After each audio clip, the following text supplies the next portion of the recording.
Hello my friends, welcome to Pro-Am Strings. I'm Henriette and this is lesson 7 in the Violin for Beginners course. I'm going to start this lesson by giving you the answers to exercise 19. I promised you that last time, didn't I? And then we're going to have a look at page 17, where we're just going to expand on what we know already on playing on the open strings, and we're learning a little bit more about music theory. So let's go ahead and let me show you this here. I'm holding it up. I've written my answers in my book, but let's talk you through as well. The first note here, you remember you were going to write the letter names of the notes here. Now, it is a bit confusing because these notes haven't got stems, have they? So it forces you to look at the notes' heads. In previous lessons we've said it many times, when you read notes, please look at the note heads and not at the stems. So that's what you're doing here. The first note is a G. The next one is an E. It's very high at the top of the stave, isn't it? Then you get an A, then an E. The next one is a D. Then it's G, then it's A, and the last one is a D.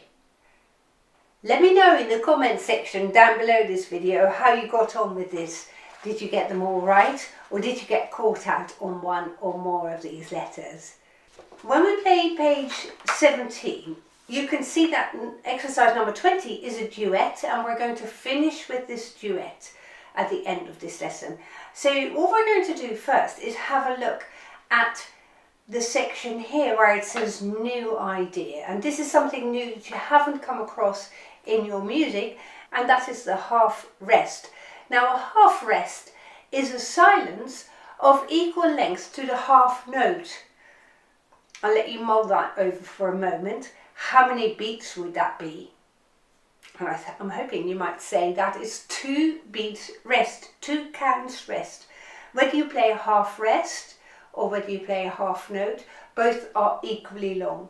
In England we say whether you play a minim rest or a minim note, they are both 2 counts long. So you can see this half rest is sitting on the third line. We count the lines from the bottom up. So it's sitting on the center line, whereas if we have a whole bar rest, in other words a 4 count rest, it is hanging off the second line from the top. Can you see the difference? Now this rest here can mean 2 things. It can be a whole bar rest, so in this case 4 counts rest, or it can mean a whole note rest or a whole rest, which is to the equivalent of 4 counts. Later on we'll come across this kind of rest again in a different time signature, and we see how it might mean something different there. Okay, but what we need to know for now is that when that rest, that flat line, is sitting on top of a line, it is 2 counts rest. So let's play exercise 24 now, shall we? And when we play exercise 24, you can see we're going to be starting on the G string. Then we have our rest here, then we've got a D string, then we've got our rest, then we've got 2 A's, rest, 2 E's, and then E, A. Remember we're reading per bar and not per the same notes. So it's 2 E's plus 1 E and plus 1 A. Then we've got 2 beats rest, 2 beats rest, D, G, D, D at the end. Let's get our instruments ready. So I'm checking the positioning of my violin, and today I'm going to start in the center front, and I'm going to slide it up my collarbone again. There we are. Now I'm going to check that it's nice and level, just above the horizontal there, and slightly tilted to the right. My left hand still holding the violin here. Then next I'm checking my bow hold. You see how I keep coming back to this bow hold every time. And then when you're ready, let's put our bow down on the G string. I'm counting us in for 4. 1, 2, 3, 4. 1,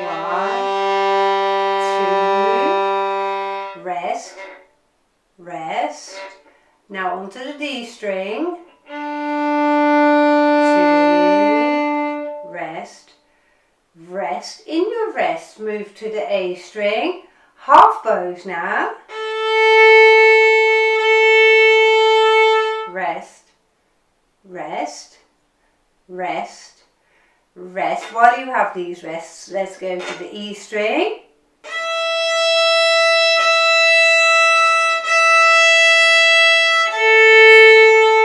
rest, rest, rest, rest,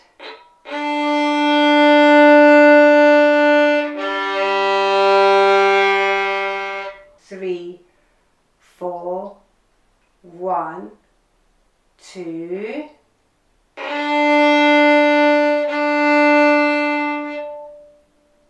Amazing, well done. That's getting quite complicated and you're doing great on that.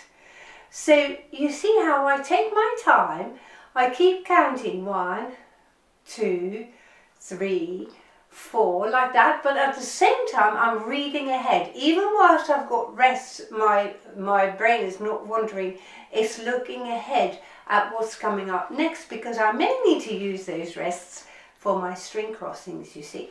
Now let's have a look at exercise 25. And in exercise 25 we're going to start on the E string, so I'm getting ready here. I'll count myself in for 4, and then I'll also count 2 counts rest, because exercise 25 starts on the 3rd and 4th count of that bar, you see. 1, 2, 3, 4, rest, rest, 1, 2,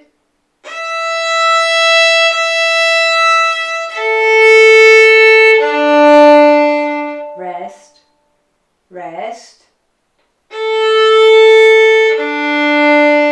rest, rest, rest, rest. Go to the E string in the meantime.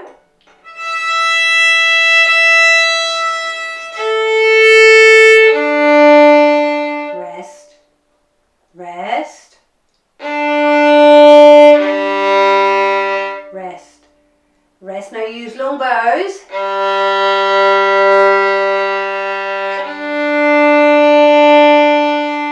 Rest, prepare yourself for the E string.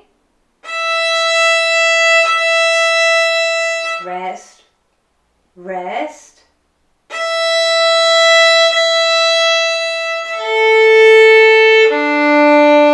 rest, rest,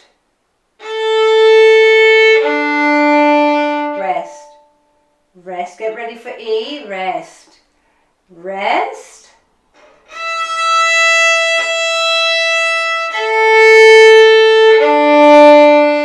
rest, rest. Prepare your elbow and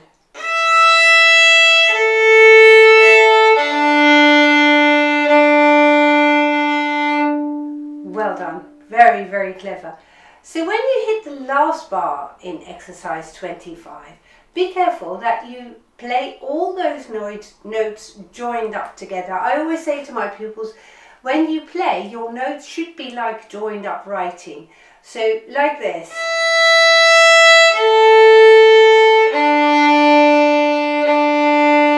As opposed to this.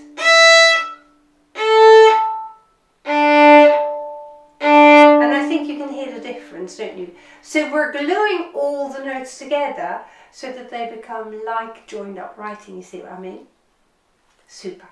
Now, let's have a look now at the first exercise on page 17, which is called number 20, the Mississippi River Duet. This duet consists of 2 staffs. Can you see that? This is your one. You play the top line, and we're going up to here. We won't actually repeat today. And this is mine here at the bottom. And you can see that the bar lines are connecting the 2 staves. Alright, so that means that these 2 sounds play together. So your part and my part are playing together.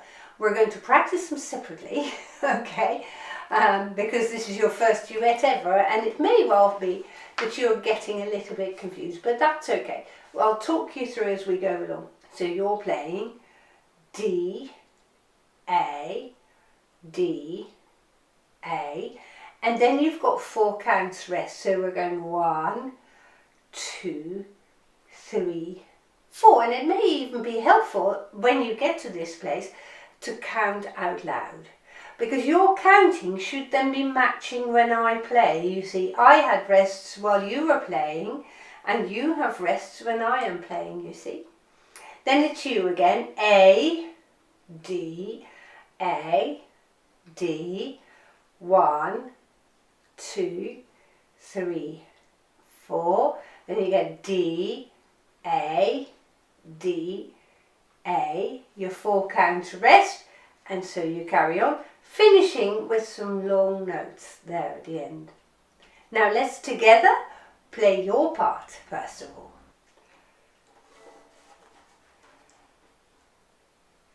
Let's get ready on the D string. 1, 2, 3, 4.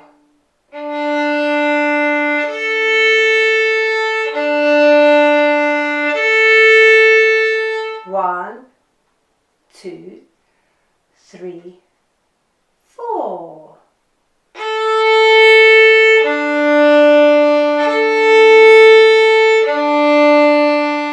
One, 2, 3, 4.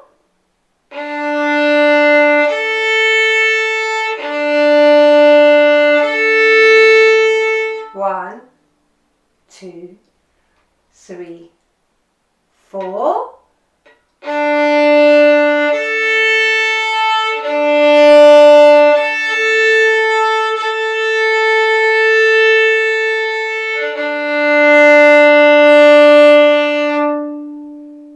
Wow, wow, wow, very well done.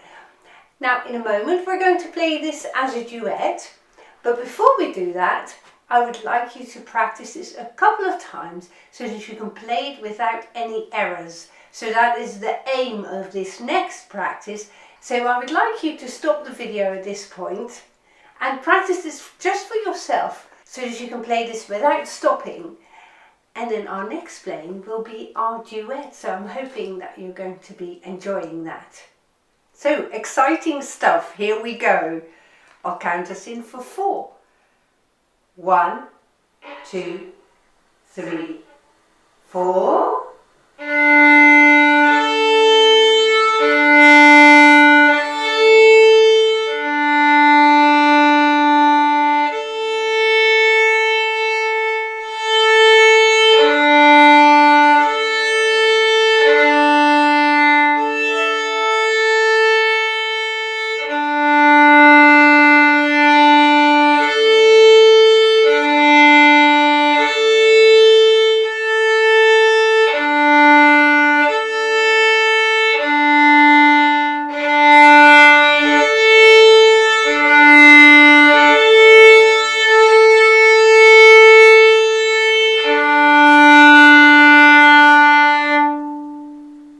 Amazing, really well done. That's so exciting. Congratulations, your first duet ever in this course.